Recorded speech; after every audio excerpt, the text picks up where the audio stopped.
मित्रांनो, सप्रेम जय भीम. आपण पाहत आहोत ब्राह्मण आणि ब्राह्मणेतर यांच्यातील उग्र संघर्ष.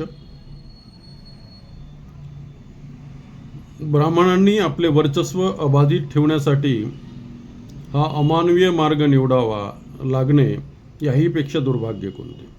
केवळ सत्ता हस्तगत करण्यासाठी आणि जनतेला आपला गुलाम बनवण्यासाठी त्यांनी हिंसेचा मार्ग पत्करून देशात अशांती पसरवावी ही कितपत योग्य आहे, असे काही इतिहासकारांचे म्हणणे आहे आणि ते रास्तही आहे, असे त्यांच्या एकंदर इतिहासावरून लक्षात येते.